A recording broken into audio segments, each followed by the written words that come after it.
ఇవాళ నాకు ఒక గొప్ప అనుభూతిని, సంతోషాన్ని కల్పించినందుకు శ్రీపతి పండితారాధ్యుల బాలసుబ్రహ్మణ్యం గారికి నేను హృదయపూర్వకమైన కృతజ్ఞతలు తెలియచేస్తున్నాను.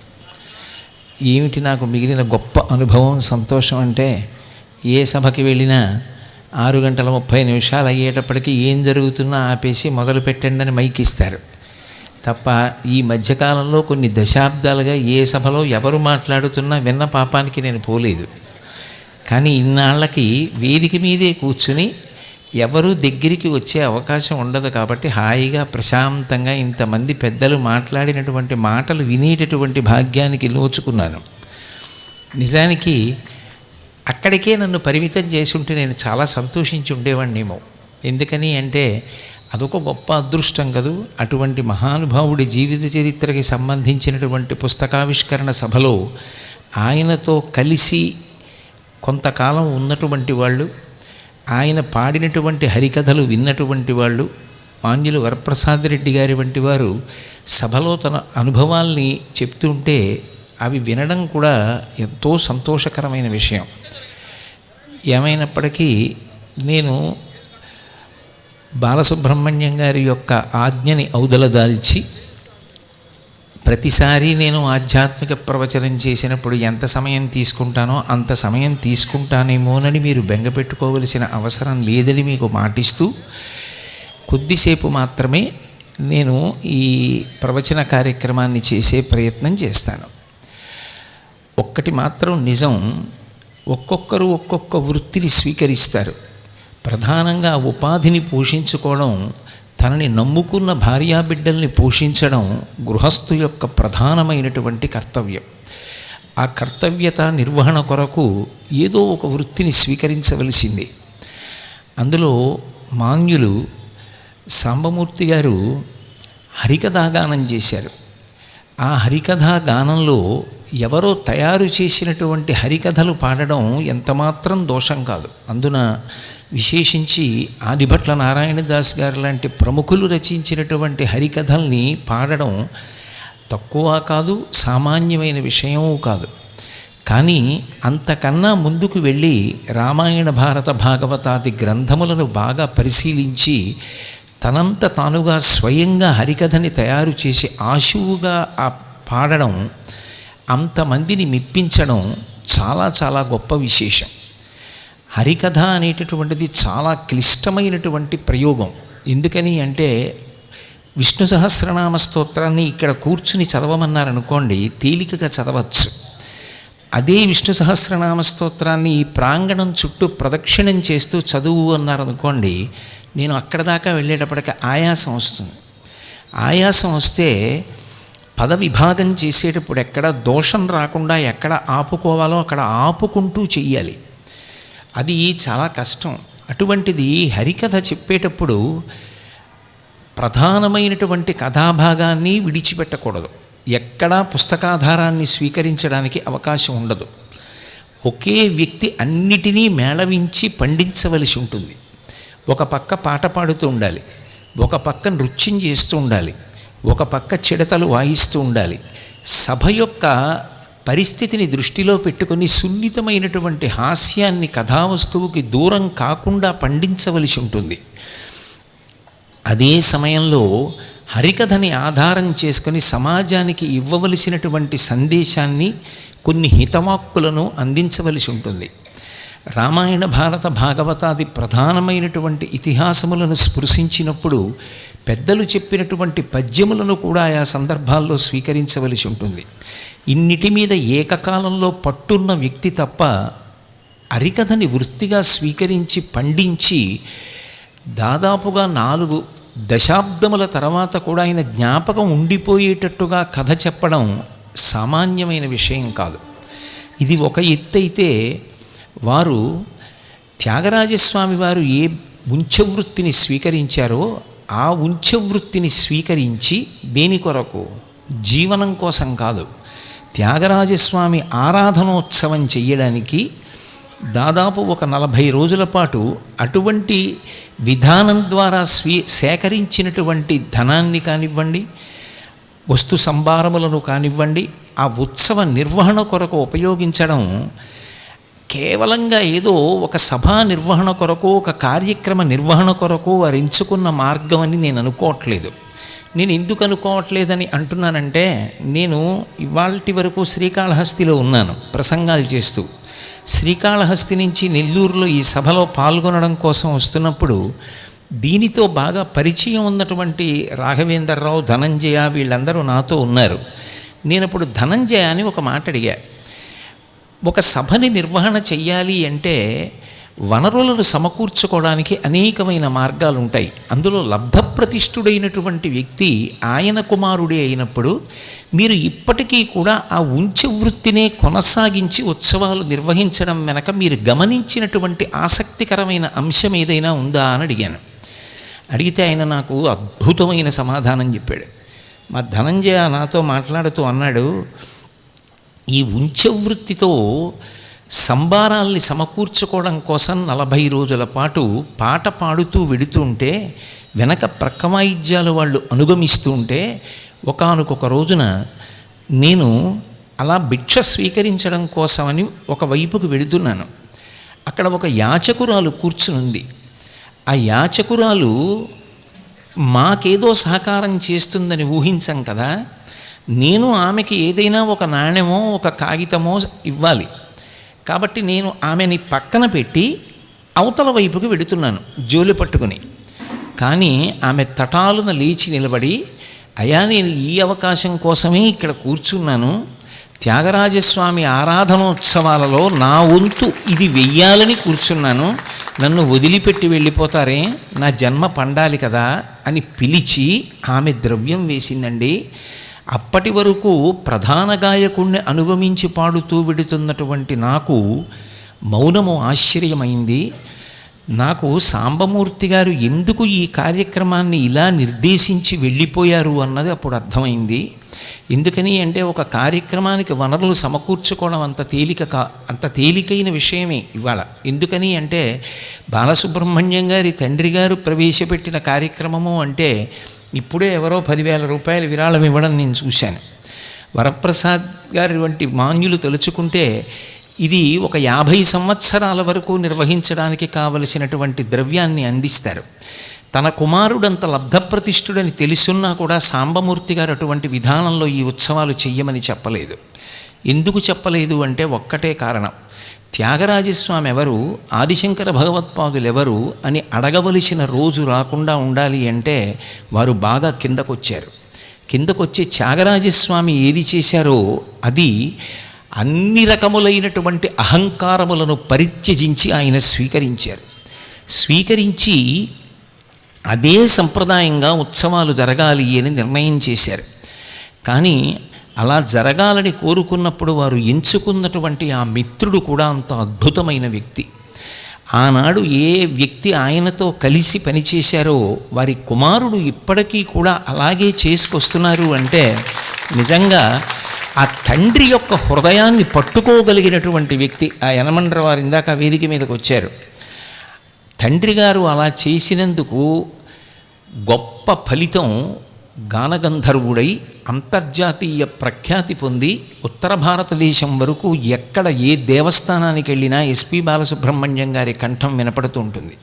నేను ఇవాళ వేదిక మీద చెప్పడం కాదు, నేను అనేక సభలలో ఈ మాట చెప్పా.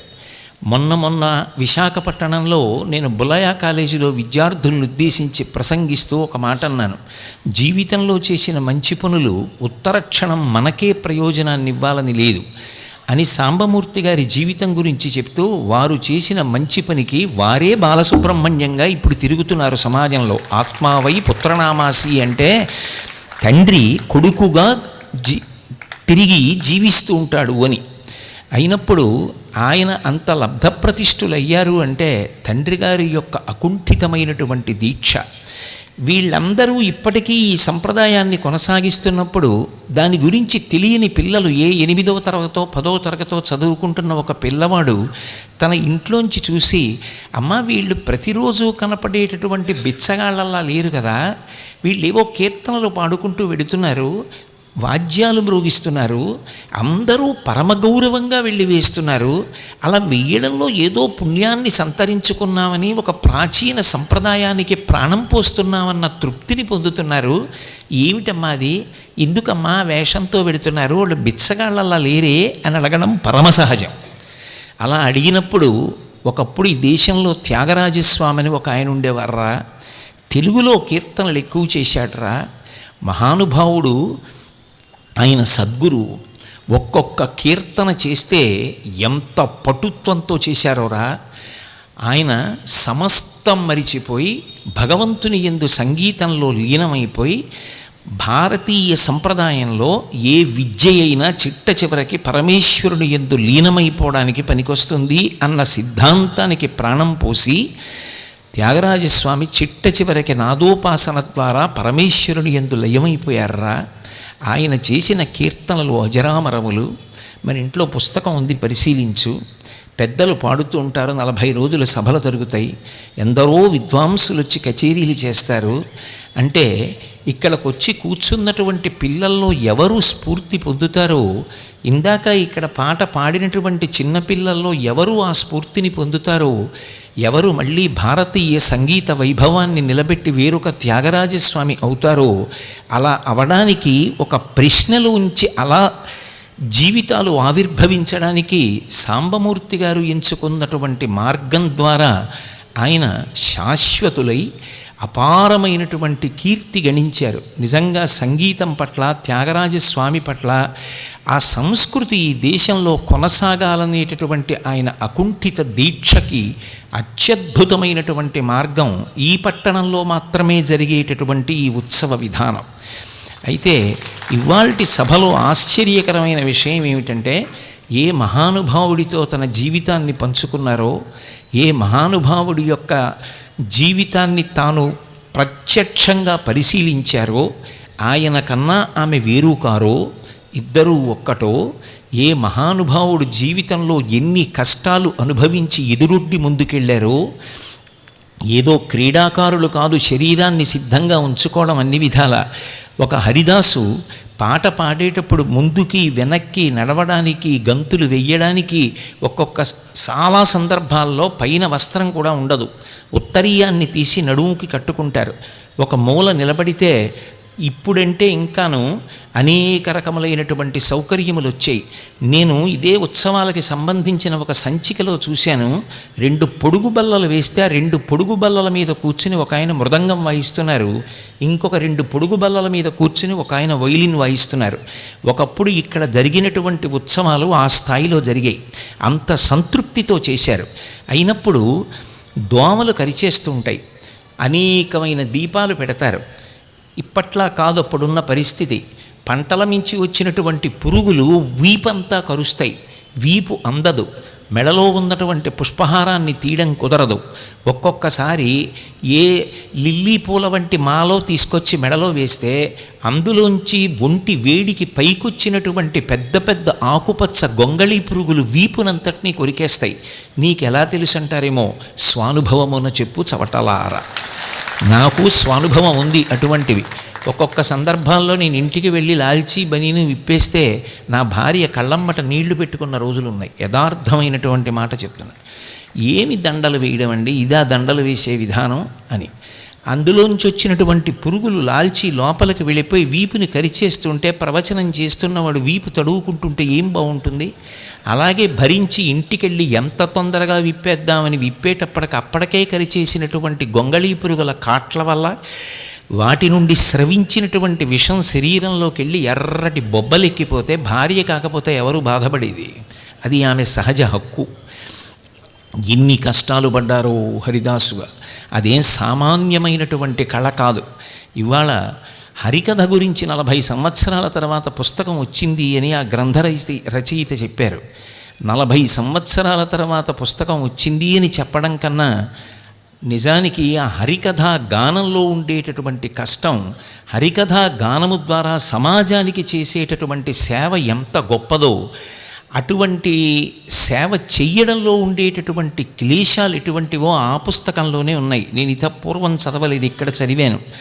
శరీరాన్ని సిద్ధంగా ఉంచుకోవడం కోసం యోగాసనాలు వేసి శరీర బలాన్ని సంతరించుకొని దమ్ము అందాలి కాబట్టి దీర్ఘవాక్య నిర్మాణం కోసం, కీర్తనని పాడడం కోసం, చేతితో ఆ చిడతలు వెయ్యడం కోసం, తగినంత బలాన్ని ఉంచుకోవడం కోసం వారం రోజుల ముందు నుంచి బ్రహ్మచర్యాన్ని పాటిస్తూ యోగాసనాలు వేస్తూ ఆ ముందు రోజు నుంచి తినవలసినటువంటి పదార్థాన్ని తగ్గించేసుకుని అగ్నిమిత్రుడిగా వేదికెక్కి హరికథని చెప్పడం అంటే ఎంత గొప్ప కళ.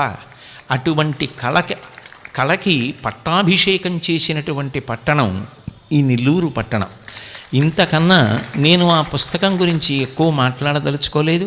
ఎందుకని అంటే ఆ పుస్తకాన్ని రచన చేసినటువంటి పెద్దలే ఈ సభలో ఉన్నారు. అయితే నాకు చాలా సంతోషకరమైన విషయం ఏమిటంటే, నేను ఊహ చేస్తే పుస్తకంలో 2 పుటలు చదివితేనే ఆయన అన్ని కష్టాలు పడ్డారు అని అర్థమైతే, ఇన్ని కష్టాలు పడి జీవితాన్ని గడిపి సంతానాన్ని పొంది వాళ్ళందరినీ పోషించి పెద్ద చేసి బిడ్డలు లబ్ధప్రతిష్ఠులైన తాను ఏ సౌకర్యాన్ని ఆశించకుండా కొడుకు దగ్గరికి వెళ్ళిపోయి నేను కాలు మీద కాలేసుకు కూర్చుంటానని అనకుండా ఆ ఉత్సవాల్ని తన ఆఖరి శ్వాస వరకు నడిపి ఆంతరవైరాగ్యాన్ని పొందినటువంటి ఆ మహనీయుని యొక్క సభలో ఆయన యొక్క ధర్మపత్ని పాల్గొనడం, వాడి వత్త అయిపోయి పండుటాకైపోయి చక్రాల కుర్చీలో వచ్చి తన కొడుకు లబ్ధప్రతిష్ఠుడై అంత గౌరవంతో ఇవాళ తండ్రికి ఆ ఉత్సవం చేస్తుంటే, తన భర్త గారి మీద వచ్చిన పుస్తకాన్ని తానే ఆవిష్కరించడంలో ఆ తల్లి ఏమీ మాట్లాడకపోయినా ఆ మౌనంలో ఎంత ఆనందం ఉందో, ఆ మౌనంలో ఎన్ని స్మృతులు ఉన్నాయో, కొన్ని రాత్రులు ఆమె నిద్రపోతున్నప్పుడు ఎన్నిసార్లు ఆమె భర్త గారు ఆమెకి జ్ఞాపకానికి వస్తారో.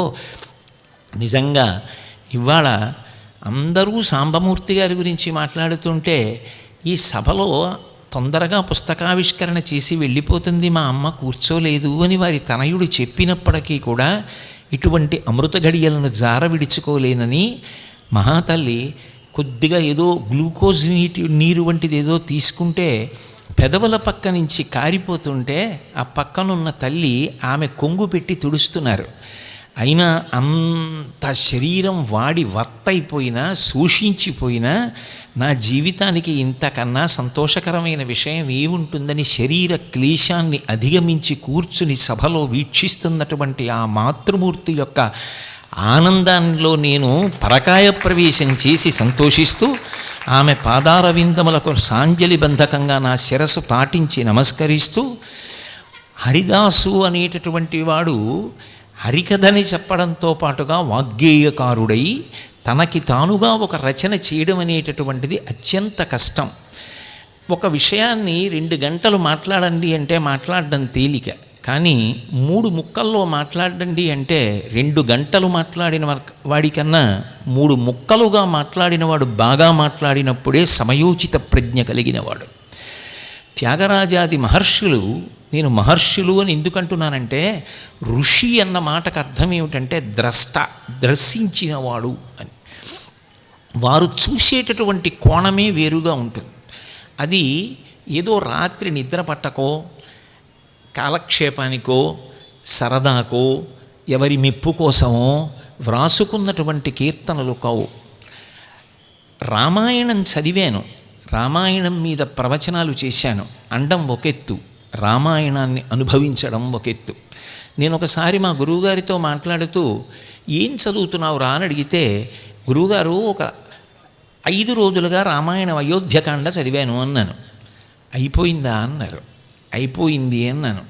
5 రోజుల్లో అయోధ్యకాండ చదివావా అన్నారు. ఏం గురువుగారు అన్నాను. నాకు అందులో 2 పుటలు చదివితే కళ్ళంబట నీళ్లు ముక్కంబట నీళ్లు కారిపోయి తలకు నిప్పొచ్చి ముందుకి చదవలేక కాసేపు రామాయణం మూసేసి వెళ్ళి పడుకుని ఒక్కొక్కసారి వెక్కి వెక్కి ఏడుస్తానరా. ఆ దశరథుడు వెళ్ళిపోయిన సన్నివేశం, కొడుకుని వదలలేక స్పృహ తప్పిపోయిన సన్నివేశం, కైకమ్మ కాఠిన్యం, మందర అభినివేశం, ఇవన్నీ తట్టుకోలేను. 5 రోజులలో అయోధ్యకాండ పూర్తి చేసావంటే నీది గుండె బండ అన్నారు. నాకు అప్పుడు అర్థమైంది, రామాయణం చదవడం కూడా ఒక కళ, రామాయణం అంత గబగబా చదవడం గొప్ప కాదు అని. మహానుభావుడు త్యాగరాజస్వామి రామాయణాన్ని ఒక ద్రష్ట, ఒక ఋషిగా అనుభవించారు. ఆ అనుభవించడంలో అసలు మన ఊహకు అందనటువంటి విషయాలు కొన్ని ప్రతిపాదన చేశారు. నేను ఇది చెప్దాము అని ఏమనుకోలేదు. ఎందుకని అంటే ఇవాల్టి సభ వేరు ప్రయోజనం కొరకు నిర్దేశింపబడింది కాబట్టి ఆ సందర్భాన్ని, ఆ సమయాన్ని బట్టి నాకు ఏది చెప్పాలని త్యాగరాజస్వామి ఆదేశిస్తే దాని మీద మాట్లాడదాంలే అనుకుని వచ్చాను సభకి. కేవలం 4 పంక్తులలో ఆయన ఒక కీర్తన చేశారు. అందులో ఒక మాట అంటారు, త్యాగరాజ వినుతుని మోమున రంజిల్లు అలకలల్లాడగని ఆ రాణ్ముని ఎంత పొంగెనో అంటారు. రాణ్ముని అసలు మొట్టమొదటి మాట ఎక్కడంటే, త్యాగరాజస్వామి చేత కీర్తింపబడినటువంటి ఆ మహర్షి ఉన్నాడే, అసలు పేరు చెప్పలేదు. అది గొప్ప కవిత్వానికి ఉండవలసినటువంటి మొదటి లక్షణం. అన్నీ స్పష్టంగా చెప్పారనుకోండి, చదువుకునేవాడు రేపు పొద్దున్న ఏం చదువుతాడు? వాడు కొంత తపస్సు చెయ్యాలి పాఠకుడు. అది ఏమిటో తెలుసుకోవాలనే జిజ్ఞాస కలగాలి. రాణ్ముని ఎటు పొంగెనో, ఎంత పొంగిపోయాడో. దేనికి అంటే రంజిల్లు మోమున అలకలల్లాడగని, ఆ ముంగురులు కదులుతుంటే, వాల్మీకి మహర్షి బాలరాముడు గురించి చెప్తూ కాకపక్షధరుడు అంటారు. ఆ ముంగురులు అంటే నుదుటి మీద పడినటువంటి వెంట్రుకలు. ఆ వెంట్రుకలు కదులుతుంటే విశ్వామిత్ర మహర్షి చూశాట. రాణ్ముని అంటే రాజుగా పుట్టి, క్షత్రియుడై పుట్టి బ్రహ్మర్షి అయినటువంటి వాడు. ఆయన చాలా పొంగిపోయాడు. ఏమిటి పొంగిపోవడానికి? నుదురి మీద వెంట్రుకలు కదిలితే విశ్వామిత్రుడు పొంగిపోవడం ఏమిటి? ఏమైనా అర్థం ఉందా? ఆ కీర్తన కనిపిస్తుంది. కానీ అలకలల్లాడగని ఆ రాణ్ముని ఎటు పొంగెనో. ఏ సందర్భాల్లో కదిలే, ఏ సందర్భాల్లో విశ్వామిత్రుడు సంతోషించాడు. నిజానికి నేనైతే అంటాను, రామచంద్రమూర్తి అనబడేటటువంటి గొప్ప శిల్పాన్ని చెక్కినటువంటి వాడు విశ్వామిత్రుడు. మీరు రామాయణాన్ని బాగా పరిశీలనం చేస్తే, కథ చెప్పవలసి వస్తే ఎంత బాగా చెప్పచ్చో నేర్చుకోవాలంటే విశ్వామిత్రుడు రామాయణంలో రాముడికి చెప్పినటువంటి విధానాన్ని గ్రహించాలి. అసలు శిష్యుడి పట్ల గురువు వాత్సల్యం చూడాలి. ఈ గంగానది ఏమిటి మహర్షి అంటాడు. మహర్షి అని కూడా అనడు రాముడు, హే బ్రహ్మన్ అంటాడు. అది పిలుపు.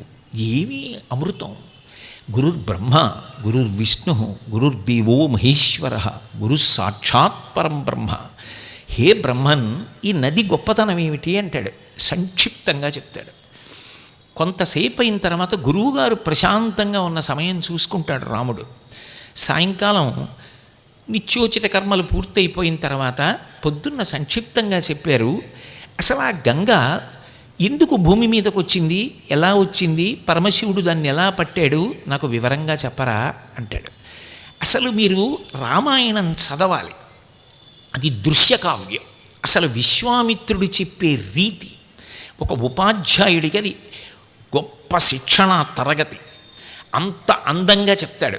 చెప్పి చివర ఒక మాట అంటాడు, రామ, క్రూరమృగములు అరుస్తున్నాయి, భయంకరమైనటువంటి భూతముల యొక్క అరుపులు వినపడుతున్నాయి, చీకటి సమస్తమైన ప్రదేశములను కప్పేసింది.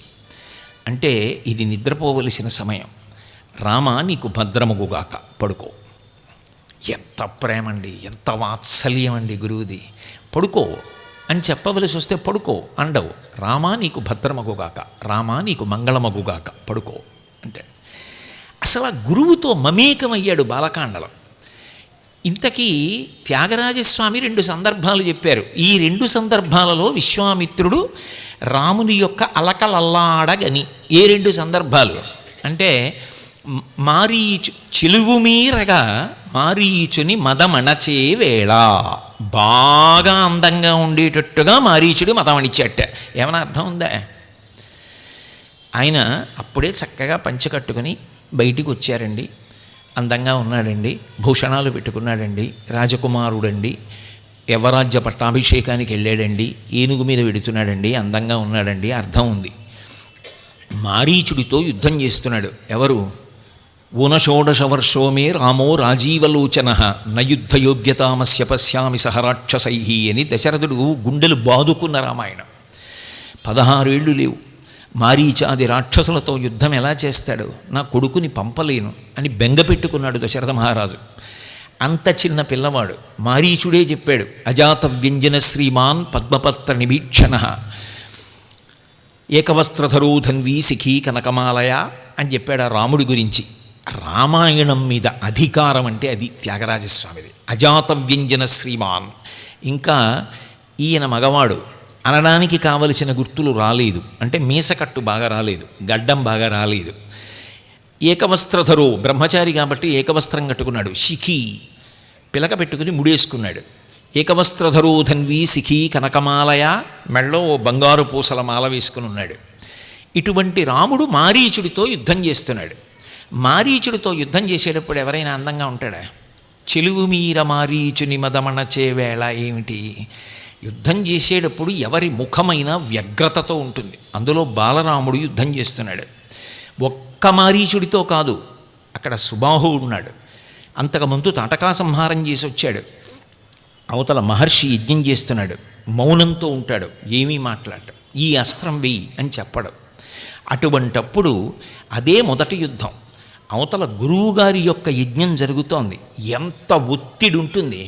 చిన్న తేడా జరిగి మారీచుణ్ణి సంహరించలేక స్పృహ తప్పాడనుకోండి, 5 నిమిషాలు రామలక్ష్మణులు యజ్ఞభంగం చేసేస్తాడు మారీచుడు. తండ్రి కీర్తి ఏమైపోతుంది? అది రాముడి గొప్పతనం. చెప్పుకున్నాడు విశ్వామిత్ర మహర్షితో, నేను పితుర్వచన నిర్దేశాత్ పితుర్వచన కారణాత్ వచనం కౌశికస్యేతి కర్తవ్య మనిశంకయా అని చెప్పాడు. మా నాన్నగారు మీ యజ్ఞ సంరక్షణం చేయమన్నారు. మా నాన్నగారి మాట నిలబడడానికి నేను మీ వెంట వచ్చాను. ఆ పైన గురువు మీరు చెప్పారు తాటకా సంహారం చేయమని, నేను చేస్తానన్నాడు. తండ్రి గౌరవం పోతుంది. ఎంత జాగ్రత్తగా యుద్ధం చేయాలి. అప్పుడు చక్కగా చిరునవ్వు నవ్వుతూ ఏదో ఎక్కడ పడితే అక్కడ చరవాణిలో ఛాయాచిత్రం తీసుకునే వాళ్ళే నిలబడి ఉంటాడా? ధనస్సు పట్టుకుని యుద్ధం చేస్తూ బాణప్రయోగం చేస్తున్నటువంటి రాముని యొక్క ముఖంలో ఎంత ఉద్విగ్నత కనపడుతుంది, ఎంత రోషావిష్కారం ఉంటుంది. అప్పుడు చెలువు మీరా ఏమిటి, చాలా అందంగా ఎలా ఉంటాడు రాముడు. కానీ రామాయణం మీద అధికారం అంటే, రామాయణం అనుభవించడం అంటే త్యాగరాజస్వామి. ఎందుకంటున్నాను ఈ మాట అంటే, సామాన్యంగా ఏదో ఆయన అందంగా ఉన్నాడు అనాలి అంటే అందంగా ఉండడానికి కావలసినటువంటి పరిస్థితి అది అయి ఉండాలి. ఎందుకంటున్నానంటే ఆ మాట, అవతలవాడు అందంగా ఉన్నా అందంగా కనపడడానికి వీలుగా యువతలవాడి పరిస్థితి ఉండాలి. అవతలవాడి మీద కోపంగా యువతలవాడు ఉంటే అవతలవాడు ఎంత అందంగా ఉన్నా భ్రష్టుడిగానే కనపడతాడు, అందవికారంగానే కనపడతాడు. ఇద్దరూ బాగున్నప్పుడే కనపడుతుంది. కానీ రామాయణం గొప్పతనం ఏమిటో తెలుసా? అసలు రామచంద్రమూర్తి యొక్క అందం పురుషులను మోహింపచేసింది. పుంసాం మోహన రూపాయ పుణ్యశ్లోకాయ మంగళం. అటువంటి అవతారం లోకంలో లేదు. అటువంటి రాముడి యొక్క అందానికి ఉన్న ప్రత్యేకత ఏమిటంటే రాముని యొక్క యుద్ధం. అసలు రాముడు యుద్ధం చేస్తే శూర్పణఖ అందుకు మోహించింది. అది విచిత్రం రామాయణంలో. ఎందుకని అంటే ఆయన ఎప్పుడు చెయ్యి వెనక్కి పెడతాడో, ఎప్పుడు అక్షయబాణ తూణీరాల్లోంచి బాణం తీస్తాడో, ఎప్పుడు వింటినారికి తొడుగుతాడో, ఎప్పుడు ఆకర్ణాంతం లాగుతాడో, ఎప్పుడు వదులుతాడో ఎవరికీ కనపడదు. నిలబడి ఉంటే పంఖారెక్కలు లెక్కెడతారు, తిరుగుతుంటే ఏం తెలీదు, గాలి వస్తుంది.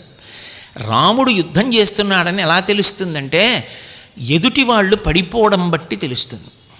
ఇక్కడ చలనచిత్ర ప్రముఖులు కూడా ఉన్నారు కదా, ఏదో ఇందులోనో మాట అంటాడు, చాలా పద్ధతిగా కొట్టాడు ఏమిట్రా అని. అలా పద్ధతిగా కొడతాడు ఆయన. ఆ కొట్టేటప్పుడు అందుకే 1కి 10 మార్లు అంటారు. వాల్మీకి మహర్షి వీర్యవాన్ అంటారు. తనకి క్షతి లేకుండా చూసుకుంటాడు, తన మీద బాణం పడనివ్వడు. 14,000 మందిని ఒక్కడే పడగొట్టేశాడు. అబ్బురబడిపోయాడు గోపరాజు గారు. బండన భీముడు అత్త జన బాంధవుడు అని ఆ రామచంద్రమూర్తిని పొగుడుతూ ఒక మాట అన్నాడు, నా దృష్టిలో ఆయన వేరొక రుద్రుడు అన్నాడు. అటువంటి బాణప్రయోగం చేస్తాడు. బండన భీముడర్తజన బాంధవుడుజ్వల బాణతూణ కోదండ కళాప్రచండ భుజతాండవ కీర్తికి రామమూర్తికి రెండవ సాటి దైవిమికలీడనుచున్ గడకట్టి భేరి కాటంట డడాంట డాండ నిడదంబుల జండము నిండమత్త వేదండము నెక్కి చాటెదను దశరథి కరుణాపయోనిధి అన్నాడు. అంత వేగంగా బాణప్రయోగం చేస్తాడు. అసలు ఆ బాణప్రయోగం చేసేటప్పుడు పోనీ ఏమైనా ఉత్కంఠ పొందుతాడా అంటే అంత చిరునవ్వుతో అంత అందంగా ఉంటాడట. అందుకే మహర్షి వేసిన ఉపమానాలు రామాయణంలో చదువుతుంటే ముగ్ధులమైపోతాం. విశ్వామిత్రుడు నా వెంట రామలక్ష్మణుల్ని పంపించన్నప్పుడు వెళ్ళిపోతున్నారు. వెళ్ళిపోతుంటే మహర్షి అన్నారు, 3 తలల పాములు 2 వెళ్తున్నట్టు ఉందన్నారు. ఎందుకని అంటే 2 అక్షయ బాణ తూణీరాలు, మధ్యలో తలకాయ, ఇవి చంపేస్తాయి. రాముడి దృష్టి అంతే, రుద్రుడయ్యాడో చంపవతల పారేస్తాడు.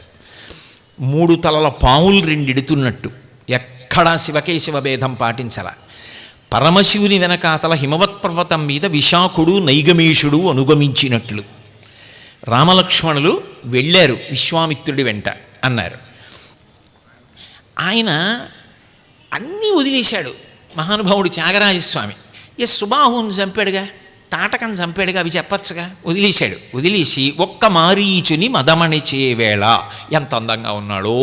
అప్పుడు అలకలు అల్లాడుతుంటే చూసి నవ్వాడన్నాడు. ఆగ్నేయాస్త్రం వేసి సుబాహుని కూడా కొట్టాడు అదే సమయంలో. అప్పుడు ఆ మాట వాడచ్చుగా, సుబాహు గురించి కూడా రాయొచ్చుగా. తాటకని చంపాడు, తాటక విషయం రాయొచ్చుగా. ఒక్క మారీచుడి గురించి ఎందుకు రాయాలి త్యాగరాజస్వామి?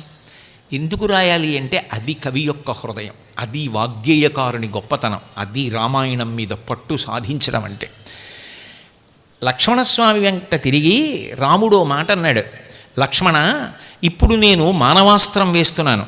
మానవం పరమోదార అస్త్రం పరమభాస్వరం చిక్షేప పరమక్రుద్ధో మారీచోర శిరాఘవ అన్నాడు. ఓ రఘువంశంలో పుట్టిన లక్ష్మణ, చూడు మానవాస్త్రం వేస్తున్నాను, ఇది చంపదు. 100 యోజనముల దూరాన్ని తీసుకెళ్ళి ఈ రాక్షసుండి పడగొట్టేస్తుంది. ఒళ్ళు చల్లగా అయిపోతుంది, చచ్చిపోడు, కానీ దూరంగా పడిపోతాడన్నాడు. ఎందుకు? తాటకని చంపాడు, సుబాహుని చంపాడుగా, మారీచుణ్ణి చంపేస్తే గొడవ వదిలిపోయేదిగా. అంటే రాముడు వచ్చింది మనుష్యుడిగా వచ్చాడు, రాముడు దైవంగా రాలేదు. రాముడు దైవంగా వస్తే రావణ సంహారం అవ్వదు. ఎందుకంటే మనుష్యుని చేతిలో మరణించకుండా ఉంటాను అని కాదు. ఆయన అడిగిన వరం ఏమిటంటే మనుష్యుణ్ణి తృణీకరించాడు రావణుడు. బ్రహ్మగారి దగ్గర ఉత్తరాఖండలో తృణభూతాహితే వన్యే ప్రాణినో మానుషాదయ అన్నాడు. ఏవో పెద్ద చిట్టా చెప్పి దేవతలు, యక్షులు, గంధర్వులు, కింపురుషులు, కిన్నెరులు అన్నీ చెప్పి మానవుడి పేరెత్తను. మానవుడు నన్నేం చేస్తాడు, అసలు వాడి పేరు కూడా అడగను, వాడు నన్నేం చేసి చంపగలడు అన్నాడు. ఇప్పుడు మనుష్యుడిగా రాముడు వచ్చాడు, అందుకని దైవత్వ ప్రకటనం చేయకూడదు, మనుష్యుడిగానే నిలబడాలి. అందుకే రామాయణానికి ప్రాణం అదే, రాముడు మానవుడే. అందుకే కోన్వస్మిన్ సంప్రదం లోకే గుణవాన్ కశ్చ వీర్యవాన్ ధర్మజ్ఞశ్చ కృతజ్ఞశ్చ సత్యవాక్యో దృఢవ్రతః చారిత్రేణ చ కోయుక్తః సర్వభూతేషు కోహితః విద్వాన్ కః కస్సమర్థశ్చ కశ్చైక ప్రియదర్శనః ఆత్మవాన్ కో జితక్రోధో ద్యుతిమాన్ కో ననసూయః కస్య బిభ్యతి దేవాశ్చ జాతరోషస్య సంయుగే. వాల్మీకి మహర్షి నారదుడిని అడిగిన ప్రశ్న, 16 గుణములు పరిపూర్ణముగా కలిగిన మానవుడు ఇప్పుడు ఎక్కడున్నాడని అడిగాడు. దైవము యొక్క అవతారమేది అని అడగలేదు రామాయణంలో. మనుష్యుడిగా ఉన్నాడు. మనుష్యుడికి సహజంగా ఒక చాపల్యం ఉంటుంది. ఇద్దరిని చంపి అవతల బారేశాను, వీడేం చేస్తాడు? అదే రామాయణానికి గతి తప్పించింది. అందుకు నవ్వాడు. భూత భవిష్యత్ వర్తమాన కాలములు తెలిసిన్నటువంటి వాడు విశ్వామిత్రుడు. ఏం జరుగుతుందో, రామకథ ఎవరి వలన తిరుగుతుందో ఆయనకి తెలుసు. ఆ మారీచుడు చచ్చిపోతే బంగారు లేడిగా వచ్చి సీతాపహరణానికి మార్గం సుగమం చేసేవాడు ఎవరు? ఒక్క మారీచుడే చేయగలడు. ఆ మారీచుణ్ణి వదిలేశాడే చంపకుండా. అది రామా భవిష్యత్తులో నీకు కష్టాలు తెస్తుంది, ఇప్పుడు బాగుందనుకుంటున్నావు. మనుష్య సహజమైన చాపల్యము అవతారంగా వచ్చినా నీకు కూడా పట్టుకుంది, వదల్లా, వదిలేశావు మారీచుణ్ణి, వాడు నిన్ను వదలడు. కానీ ఇలా నువ్వు వదిలేయడమే రామావతార ప్రయోజనానికి కారణమవుతుంది. అలా నువ్వు వదలకపోతే, వాడు బంగారు లేడి రూపంలో రాకపోతే, సీతాపహరణం జరగకపోతే, రావణుడిని వెతుక్కుంటూ వెళ్ళకపోతే, రావణ సంహారం కుంభకర్ణ సంహారం జరగకపోతే రామావతార ప్రయోజనమేది? అందుకు మారీచుడు బతికుండాలి. బతికుండాలంటే మానవ సహజమైన తప్పిదము జరగాలి. ఇద్దరిని చంపేశాను, వీడేం చేస్తాడని వదిలేశాడు. వదిలేసే ముందు కూడా లక్ష్మణస్వామి వంక తిరిగి గొప్ప పని చేసినట్టుగా ఓ మాట అన్నాడు. ఏదో మానవం పరమోదార అస్త్రం పరమభాస్వరం చిక్షేప పరమక్రుద్ధో మారీచోర చిరాఘవ అన్నాడు. కోటవదల పారేస్తాను, చూసావా వీడేం చేస్తాడన్నాడు. వాడు ఏం చేస్తాడో విశ్వామిత్రుడికి తెలుసు. ఇంత బాగా చంపగలిగిన వాడివి ఇన్ని అస్త్రాలు ఇచ్చానే, ఆకలి దప్పిగా కూడా కలగకుండా ఇచ్చానే. నశ్రమో నజ్వరో వాతేన రూపస్య విపర్య బల అతిబల విద్యలు ఇచ్చానే. మారీచుడిని కొట్టకుండా వదిలేశావు. దీని వలన కథ తిరుగుతుంది. కథ తిరగడం కాదు రామ, వాడు చేసినటువంటి బోధ లోకానికంతటికీ ఆదర్శప్రాయమవుతుంది రాబోయే రోజుల్లో. నువ్వెవరో వాడే చెప్తాడు, ఇంకెవరూ చెప్పరు. 24,000 శ్లోకాల్లో రాముడెవరో చెప్పింది మారీచుడొక్కడే. ఎందుకని అంటే మనం సాధారణంగా వశిష్ఠుడో విశ్వామిత్రుడో సీతమ్మో చెప్పింది అనుకుంటాం.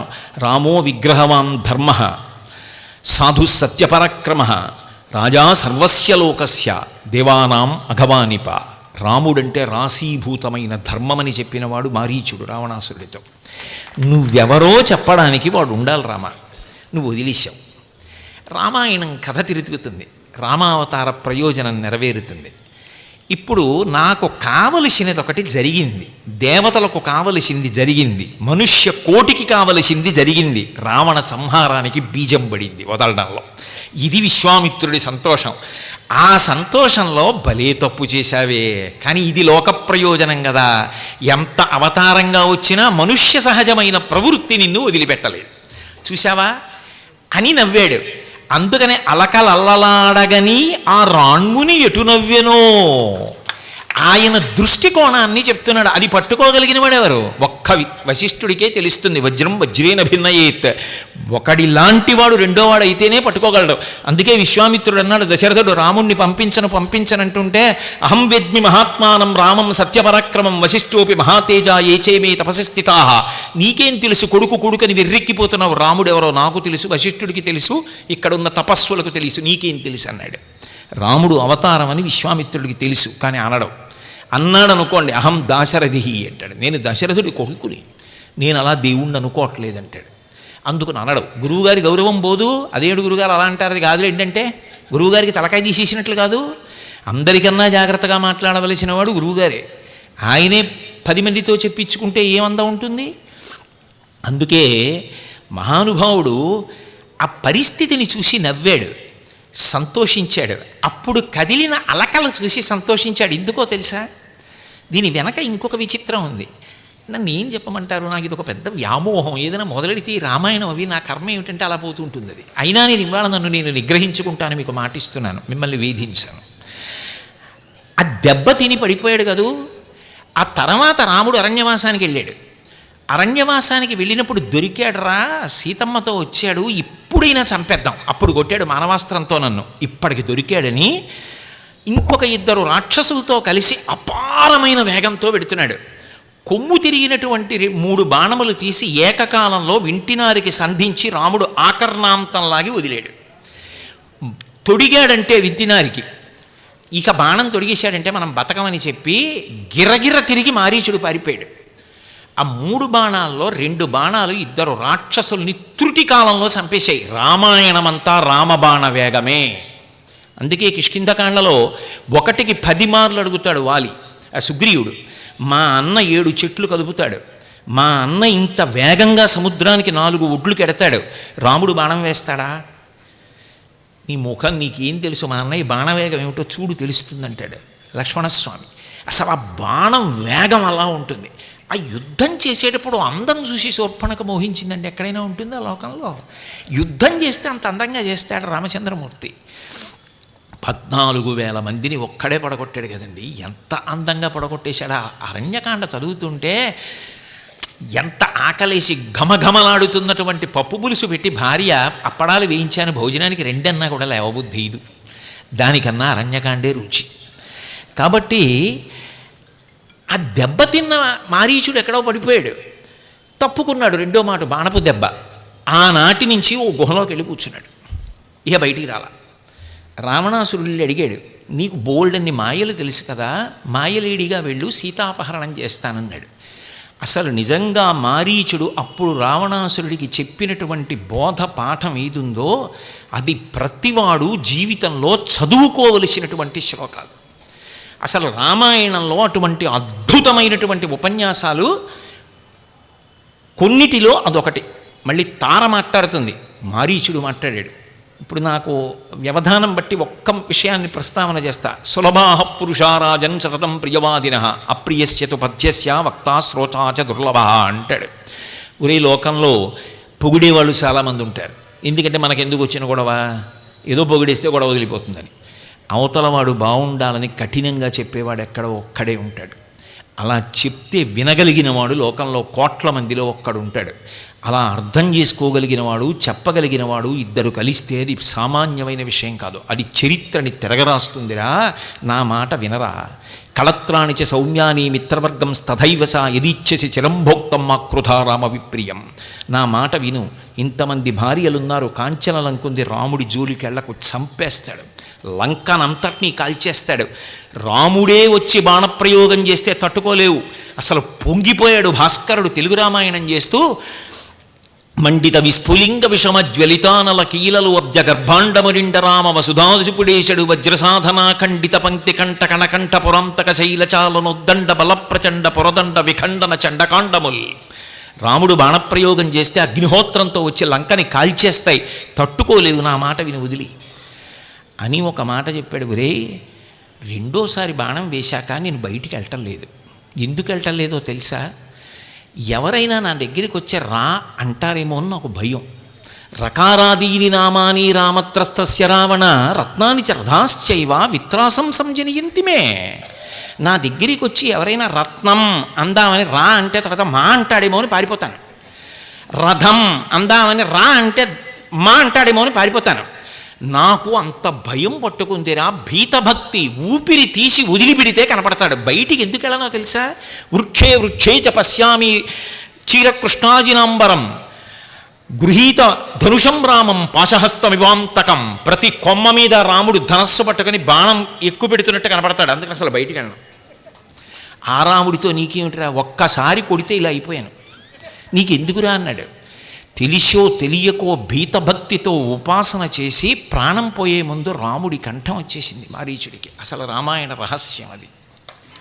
అది భీతభక్తితో ఉపాసన, కానీ అది చేయవలసిన ఉపాసన కాదు. అంటే రామచంద్రమూర్తి భవిష్యత్తులో ఒక్క బాణం పెట్టి కొట్టినవాడు చావక బతికితే ఎలా ఉంటాడో చెప్పడానికి రామా నీ చరిత్రకి ఒక గొప్ప కీర్తి కిరీటం అవుతుంది ఆ బాణం. అరణ్యకాండలో రాబోయే కాలంలో మారీచుడు చెప్పిన విషయాల్ని చదువుకుని ప్రజలు ఆశ్చర్యపోతారు నీ పరాక్రమానికి. దానివల్లే సీతాపహరణం కూడా జరుగుతుంది. దానివల్లే చాలా బాధపడతావు, చాలా కష్టాలు పడతావు. కానీ రామ, అన్ని కష్టాలు పడ్డా ధర్మం తప్పకుండా రావణ సంహారం చేసి సీతమ్మని తెచ్చుకున్నందుకు యుగాలు మారిపోయినా రామాయణ కథ రామనామం నిలబడిపోతాయి. ఆ బాణం ఇవ్వాలేశావు రామ. అందుకనే అలకలల్లలాడగని చెలువున మారీచుని మదమణచే వేళ ఆ రాణ్ముని ఎటు పొంగెను. ఏమి అధికారం త్యాగరాజస్వామిది రామాయణం మీద. నేను బహు సంక్షిప్తంగా విహంగ వీక్షణం చేశాను సుమండి, నేను వివరంగా చెప్పలేదని మనవి చేస్తున్నాను. అలాగే రెండవ సందర్భాన్ని చెప్పారు త్యాగరాజస్వామి. అందులో అన్నారు, ముని కనుసైగ తెలిసి శివధనస్సు విరిచెడి సమయమున త్యాగరాజ వినుతుని మోమున రంజిల్లు అలకలల్లలాడగని ఆ రాణ్ముని ఎటు పొంగెను. ముని కనుసైగ తెలిసి, పిల్లవాడు ఆ కీర్తన పాడే ముందు గురువుగారిని అడగాలి, గురువుగారు ఎవరా ముని, ఏం కనుసైగ చేశాడు, ఈ కనుసైగ ఎందుకు మాట్లాడకూడదా, ఏమిటి ఆ మౌన భాష దక్షిణామూర్తిలాగా ఆయన ఇప్పుడు మాట్లాడ్డా అంతకుముందు కూడా, అలా ఎందుకు సైగ చేశాడు, సైగ ఏమిటి అర్థమైంది రాముడికి, ఎందుకు శివధనుర్భంగం చేశాడు సైగ చేస్తే అంటే, గురువు పాట నేర్పేవాడు ఒక్కడే అవ్వకూడదు. త్యాగరాజస్వామి కీర్తనకి రామాయణం బాగా తెలిసున్నవాడు అవ్వాలి. అప్పుడే త్యాగరాజస్వామిలా శిష్యుడు పాడగలుగుతాడు. అందుకే మహానుభావుడు కీర్తన రచించినప్పుడు భవిష్యత్తులో గురువులు రామాయణం చదవకపోతే దాని గురించి చెప్పలేని రీతిలో పడింది ఆయనకి ఆ కీర్తన.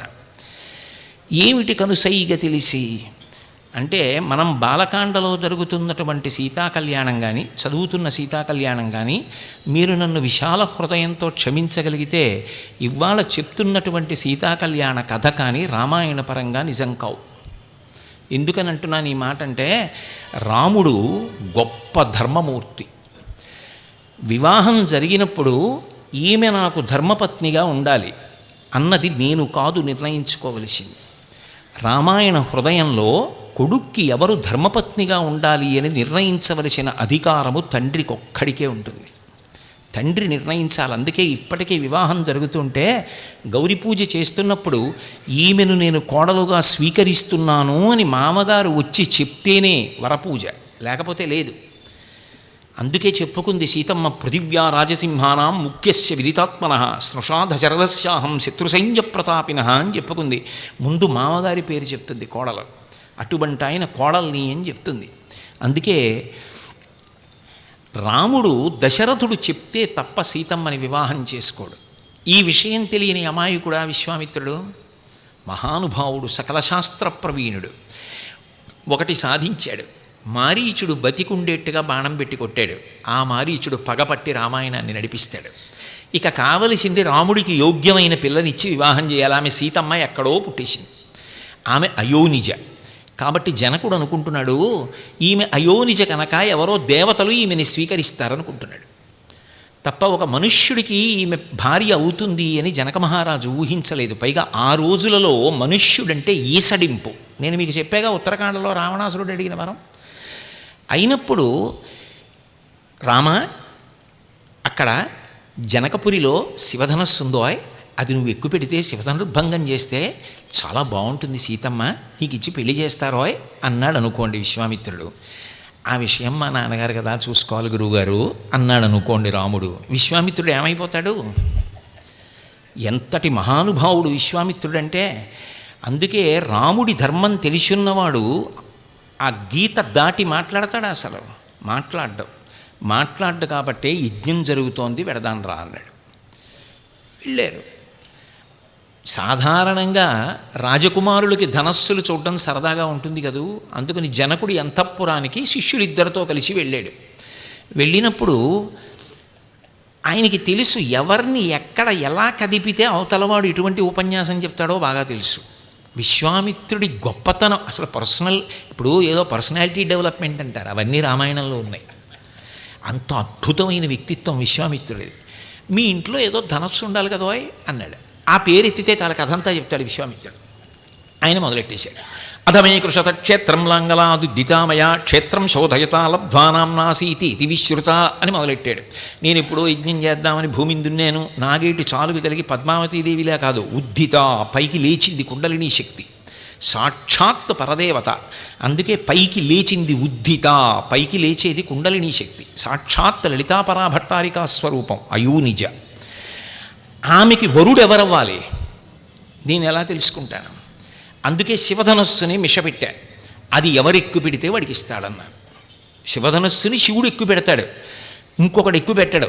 కాబట్టి శివధనస్సుని శివుడు ఎక్కువ పెడతాడన్న మాటకు అర్థం ఏంటంటే శివుడు కేశవుడు ఇంతమంది ఉంటారని కాదు, భగవంతుడే ఎక్కువ పెడతాడు. కాబట్టి అవతారం ఎక్కడుందో నేను చెప్పలేను, వచ్చి ఉంటాడు ఈమె కోసం. ఎందుకంటే ఈమె నిత్యానపాయని, ఆయనని విడిచి ఉండదు. ఆయన ఎక్కడొచ్చాడో నాకు తెలియదు, ఇప్పుడు ఈ శివధనస్సు కోసం వస్తాడు, అందుకని మిష పెట్టానన్నాడు అని ఓ మాట అన్నాడు. ఎంత అతిశయం అండి, ఎంత సంతోషం అండి. ఆడపిల్లని కన్నవాడు చేతులు కట్టుకుని తలంచుకొని బాధపడుతూ బెంగబెట్టుకుని మాట్లాడమని రామాయణం చెప్పలేదు. ఇద్యస్య ధనుషో రామ కుర్యాదారోపణం మునేహి సుతామయోనిజాం సీతాం దద్యాం దశరథేరహం అన్నాడు. ఓ విశ్వామిత్ర మహర్షి, ఈ పిల్లవాడున్నాడే రాముడు లక్ష్మణుడు, వీళ్ళిద్దరూ ధనస్సు చూస్తాడు అంటున్నావు కదూ. 5000 చక్రములతో ఉన్నటువంటి రథాన్ని 80 బలశాలురు లాక్కొచ్చారు ఆ మంజూషని. అందులో ఉంది శివధనస్సు. వాళ్ళు మోతోటే తీయగలరు, దాన్ని ఎత్తలేరు. తీసి పక్కన నించున్నారు 5000 మంది. రాముడు వెళ్ళలేదు. ఓసారి చూసొద్దామని గబగబా వెళ్ళలేదు. అది విద్యార్థి నేర్చుకోవలసింది. రామాయణం ఎంతమందికి పాఠం? గురువుగారు చెప్పలేదు, నాకెందుకు, నిన్ను ఎవడు చూడమన్నాడరా అంటే అలాగే నించున్నారు రామలక్ష్మణులు. గురువుగారు చూడమనలేదు. జనకుడు ప్రసంగం ఆపడం నాలాంటివాడు. కాబట్టి ఆయన కొనసాగిస్తున్నాడు. నిజంగా ఈ రాముడు కానీ ఈ ధనస్సుని ఎక్కువ పెడితే సుతాం అయోనిజాం సీతాం దద్యాం దశరథేరహం. ఎంత సంతోషం! అయోనిజ నా కూతురు, అయినా నా కూతురు. ఎందుకో తెలుసా? ఆమె నాకు కుమార్తెని ప్రకటించుకుంది, అశరీరవాణి చెప్పింది. నేను తండ్రిగా అధికారం ఉంది కన్యాదానానికి. శివధనస్సు ఎక్కువ పెడితే ఇచ్చేస్తాను ఈ పిల్లాడికి. కానీ క్వగతిర్మానుషానాంచ ధనుషాస్య ప్రపూరణే ఆరోపణే సమాయోగే వేపనే తొలనే పివా. ఒక మనుష్యుడు దేవతలు ఎక్కువ పెట్టలేకపోయారు, ధనస్సు ఎక్కువ పెడతాడా? ఏమి ఎక్కువ పెడతాడో మనిషి. ఏదో రమ్మనండి కాసేపు చూసి వెళ్ళిపోతే పెట్టి మూసి లోపల పట్టుకుపోతాం, అయిపోతుందో గొడవ అన్నట్టుగా మాట్లాడాడు. అంటే రావణుడే కాదు మనుష్యుణ్ణి ఈసడించినవాడు, సాక్షాత్ జనకుడు కూడా. అయితే రాముడు ఏమీ మాట్లాడు. అంత మాట అంటావా? నా సంగతి తెలియదు నీకు, శివధనస్సు ఎక్కువ పెట్టేస్తాను. అక్కడ గురువుగారు ఉన్నారు, పెద్దవాడు జనకుడు. ఆయన అలా అన్నా నాకు ఆశీర్వచనం. పెద్దలు వారికి అనడానికి అధికారం ఉంది. రాముణ్ణి చూసి వినయం నేర్చుకోవాలి. అందుకే ఏమీ మాట్లాడలేదు, నిశ్శబ్దంగా ఉన్నాడు. కానీ విశ్వామిత్రుడు అన్నాడు, ఆయనకు అన్నీ తెలుసు, సమస్తం తెలిసున్నవాడు. ఇప్పుడు ఆ ధనస్సు ఎక్కువ పెడితే రాముడు శ్రీరాముడు అవుతాడు. పాఠాలన్నీ వశిష్ఠుడు చెప్పేశాడు చిన్నతనంలో, వేదాలు. సర్వే వేద విధశూరా సర్వే లోకహితే రతా సర్వే జ్ఞానోపసంపన్నా సర్వే సబలితా గుణై. పాఠాలు నేర్పాడు. తనకు అదృష్టం పట్టాలి, సీతా కళ్యాణం చేసిన వాడు విశ్వామిత్రుడని పేరు రావాలి. అంతేకాదు వశిష్ఠుడు సంపాదించుకున్న ఒక అదృష్టాన్ని చూసి విశ్వామిత్రుడు కనీసం ఈ కీర్తి నేను పొందాలనుకున్నాడు. ఏమిటదంటారేమో, నారాయణం పద్మభువం వశిష్టం. అద్వైత గురు పరంపర చెప్పినప్పుడు మొదట నారాయణుడు, ఆయన కొడుకు బ్రహ్మగారు, బ్రహ్మగారు తర్వాత గురువు, బ్రహ్మగారి కొడుకు వశిష్ఠుడు. ఇప్పుడు వశిష్ఠుడికి నారాయణుడు పరమగురువు, ఎందుకంటే తన తండ్రి బ్రహ్మ, బ్రహ్మగారి గురువు, బ్రహ్మగారికి గురువు నారాయణుడు, కాబట్టి పరమగురువు. ఇప్పుడు ఆ నారాయణుడు తనకి శిష్యుడయ్యాడు.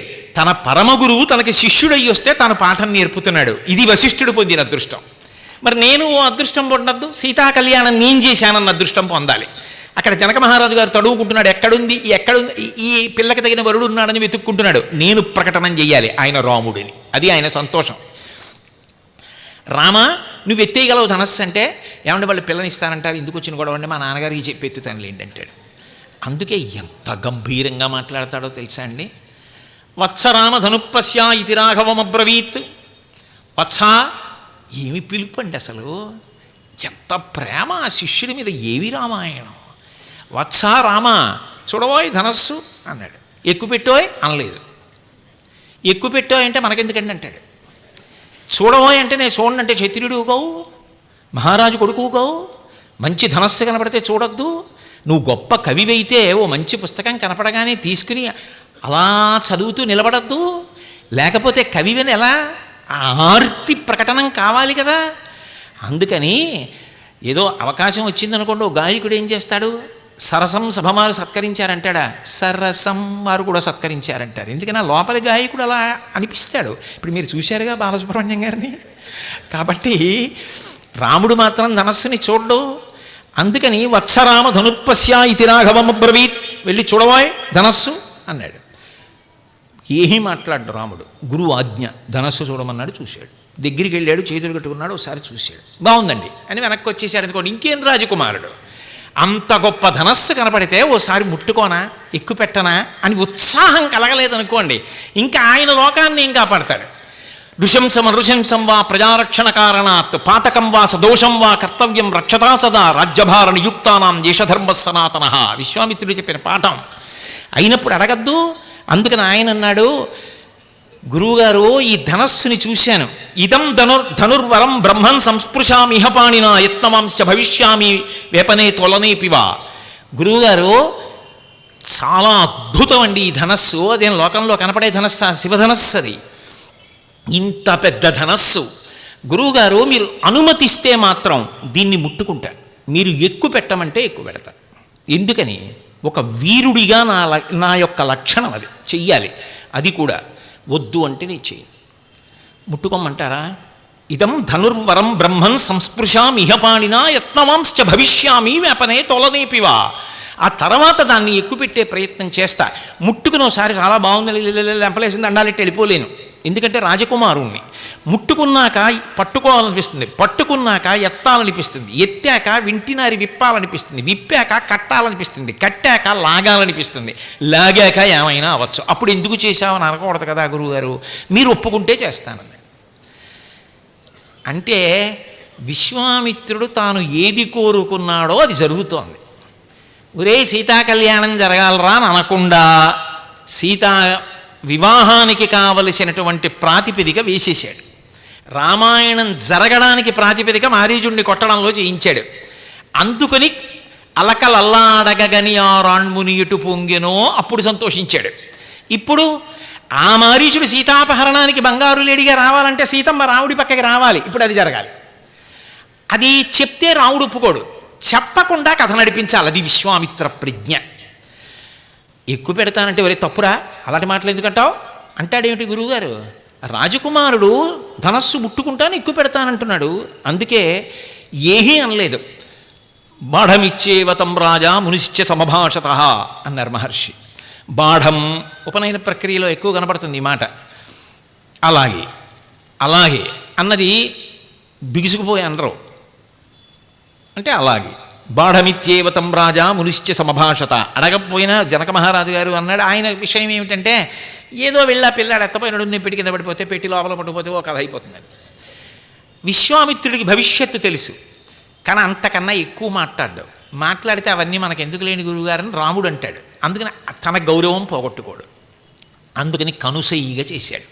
ఆ బాఢమిచ్చేవ తమ్రాజా అక్కడ పట్టుకున్నారు త్యాగరాజస్వామి. రామాయణాన్ని నడిపిస్తున్నాడు విశ్వామిత్రుడు. అటు మారీచుణ్ణి ఇటు సీతారాముల్ని కలుపుతున్నాడు. రామాయణ కథ నడుస్తోంది. దేవతా కార్యం జరగబోతోంది. రామావతార ప్రయోజనం సిద్ధించబోతోంది. ఆయన అలా అనగానే ఎత్తాడు. ఆరోపయిత్వా ధర్మాత్మా పూరయామాస తత్తను తద్వభంజ ధనుర్మధ్యే నరశ్రేష్ఠో మహాయశాహ. వింటినారిని ఎక్కుపెట్టాడు, లాగాడు. పెళపెళ ధనులతో విరిగిపోయింది. జనకుడు, రాముడు, లక్ష్మణుడు, విశ్వామిత్రుడు తప్ప సభలో ఇక స్పృహలో ఉన్నవాళ్ళు ఎవరు లేరు. అందరూ పడిపోయారు ఆ చప్పుడికి. వెంటనే జనక మహారాజు గారు స్వర్ణకలశంలో నీళ్లు పట్టుకుని కన్యాదానం చేస్తానని గబగబా వచ్చాడు. కానీ బాలకాండలో ఆ విషయాలు ఉండవు. ఇక సీతాకళ్యాణమే చెప్తారు. కానీ అసలు రహస్యం అయోధ్యకాండ చివరలో సీతమ్మ తన కళ్యాణం గురించి అనసూయమ్మతో చెప్పింది. రాముడి దగ్గరికి స్వర్ణకలశం పట్టుకుని దశరథ మహారాజు గారు వచ్చి కన్యాదానం చేస్తానయ్యా, శివధనుర్భంగం చేసిన వాడికి పిల్లనిస్తానని మాట ఇచ్చాను, నా మాట నిలబెట్టుకోవాలి, ఇదిగో నీరు పోస్తాను అన్నాడు. ఆయన అన్నాడు, ఇవ్వడానికి మీరెవరు, పుచ్చుకోవడానికి నేనెవరు? నా భార్యని నేను కాదు నిర్ణయించవలసింది. నేను క్షత్రియుండి ధనస్సు ఎక్కువ పెట్టాను అంతవరకు. సీతమ్మనిస్తానంటున్నారు. ఆమె నా భార్యగా తగినదా కాదా నిర్ణయించవలసినది నా తండ్రి. దీయమానాం నతుతదా ప్రతిజగ్రాహ రాఘవ అవిజ్ఞాయ పితుశ్చంధ అయోధ్యాధిపతే ప్రభోహో. అయోధ్యకాండ చిట్ట చివరిలో అనసూయమ్మతో సీతమ్మ చెప్తుంది, నా భర్త రాముడు నన్ను స్వీకరించలేదు, నేను పుచ్చుకోను. మా నాన్నగారికి కబురు చేయండి. మా నాన్నగారు వచ్చి రామా నీకు తగిన పిల్లరా తీసుకో అంటే అప్పుడు వివాహం చేసుకుంటా. మా నాన్నగారు నిర్ణయించకుండా నేనేదో ధనస్సు ఎక్కువ పెట్టానని మీరిస్తే నేను పుచ్చుకోను. విశ్వామిత్రుడు ఉండగా చెప్పాడు ఈ మాట. అంగీకరించాడు విశ్వామిత్రుడు. అవును, వాడు చెప్పింది ధర్మం, దశరథుడికి కబురు చేయన్నాడు. ఇది తెలుసు కాబట్టే విశ్వామిత్రుడు గీత దాటలేదు. అందుకే కనుసైగా ధనస్సు ఎక్కువ పెట్టడానికే చేశాడు. ఏమి విశ్వామిత్రుడి గొప్పతనం, ఏమి రాముడు శిష్యుడిగా ఎలా పడ్డాడు విశ్వామిత్రుడి గురికి. ఖచ్చితంగా సీతాకళ్యాణం అయిపోతుంది, కానీ రామాయణ సంస్కృతి నిలబడాలి కదా. దశరథుడికి కబురు చేశాడు. దశరథుడు పెళ్లి సంబంధానికి పిలిపి వచ్చినప్పుడు నచ్చితే వెంటనే చెప్పాలి, లేకపోతే మానేయాలి, నాన్సకూడదు. ఇదితో రోచతే వృత్తం జనకస్య మహాత్మనః. జనకుడి ప్రవర్తన గురించి మీకు తెలుసా, మంచివాడేనా, సంబంధానికి వెళ్ళొచ్చా అని అడిగాడు. వశిష్ఠో వామదేవశ్చ జాబాలి యథకాశ్చపః కాత్యాయన సుయజ్ఞశ్చ గౌతమో విజయస్తథా. ఋషులందరూ లేచి జనకుడు చాలా గొప్పవాడన్నారు. అయితే ముందు మీరెళ్ళండి, వయోవృద్ధుణ్ణి 60,000 సంవత్సరాల వయస్సు, ఒళ్ళు నిప్పి మెల్లిగా వస్తానన్నాడు. సరే అందరూ కలిసి వెళ్ళారు. దశరథుడు నిర్ణయించలేదు. అది రామాయణం. దశరథుడు సీతమ్మ గురించి విన్నాడు వయోనిజ అని, అయినా సరే ఆమెను నాకు కోడల్ని చెయ్యి అని చెప్పలేదు. మీ పురోహితుడు ఎవరని అడిగాడు. శతానందుల వారు గౌతమ మహర్షి కొడుకు, ఆయన్ని పిలవండి అన్నాడు. నా తరపున నేను మాట్లాడను. నేను మాట్లాడితే నా వంశం గురించి గొప్పగా చెప్పుకుంటాను. నా వంశంలో దోషాలున్నా మంచి ఉన్నా నన్ను నేను పొగుడుకోకూడదు. నా పురోహితుడు వశిష్ఠుడు చెప్తాడు. నీ పురోహితుడు శతానందుణ్ణి నీ వంశం చెప్పమను. ఇక్కడ ఎందరో ఋషులు ఉన్నారు, ఈ 2 వంశాలు వియ్యమందవచ్చు అని వాళ్ళు నిర్ణయిస్తే కళ్యాణం, లేకపోతే వెళ్ళిపోతాం. సరేనన్నాడు. వశిష్ఠుణ్ణి చెప్పమన్నారు. వీళ్ళ వంశం చెప్పండి అన్నారు. అది ఏం మహానుభావుడండి, మొత్తం రాముడి వరకు వంశాన్ని చెప్పాడు. అసలు ఈ సృష్టి అవ్యక్తముగా ఉండేది ఒకప్పుడు, అక్కడ నుంచి ప్రారంభమైంది అవ్యక్తము.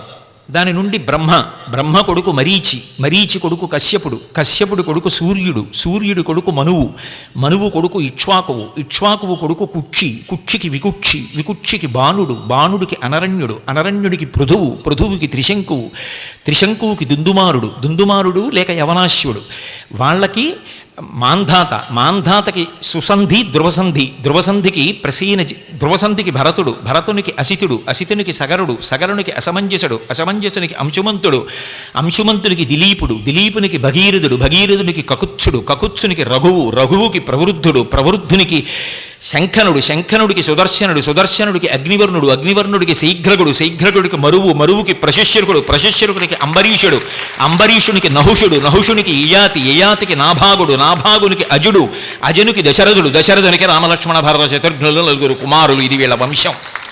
అందరి చక్రవర్తుల గురించి చెప్పి నీకు ఆమోదమా పిల్లనివ్వడానికి అని అడిగాడు.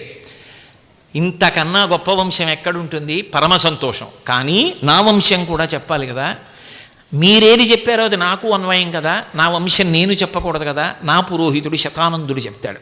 ఆయన చెప్పాడు, ఈ వంశానికి మూలపురుషుడు నిమికి మిధికి ఉదావసుకి నందివర్ధనుకి సుకేతువుకి దేవరాతునికి బృహద్రథునికి సుధృతికి దుష్టకేతువుకి హర్యశ్వునికి మరునికి ప్రతీంధకునికి కీర్తిరథునికి దేవమీఢునికి విభుదునికి మహీధ్రకునికి కీర్తిరాతునికి మహారోమునికి స్వర్ణరోమునికి హ్రస్వరోమునికి 2 కొడుకులు, జనకుడు కుశధ్వజుడు. జనక మహారాజు గారికి సీతమ్మ ఊర్మిళ, కుశధ్వజునికి 2 కుమార్తెలు, మాండవి శృతకీర్తి. ఇది వీళ్ళ వంశం. ఏం మహర్షి చేసుకోవచ్చా అన్నాడు. ఋషులందరూ లేచి నిలబడి 2 వంశములు ఒకదానికొకటి తగినవి. అప్పుడైంది సీతా కళ్యాణం.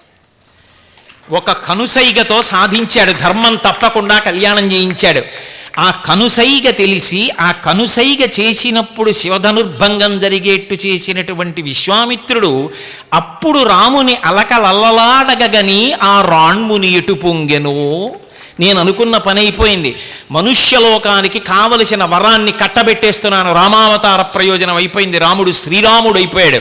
అటు మారీచుడు బతికేశాడు. కాబట్టి సీతాపహరణం తర్వాత జరుగుతుంది. సీతమ్మని తేవడానికి రాముడు ఎడతాడు. రావణ సంహారం అయిపోతుంది. లోకాలు సంతోషంగా ఉంటాయి. సీతారామ కళ్యాణం మనుష్య లోకం ఎలా బ్రతకాలో ధర్మాన్ని నిర్దేశిస్తుంది.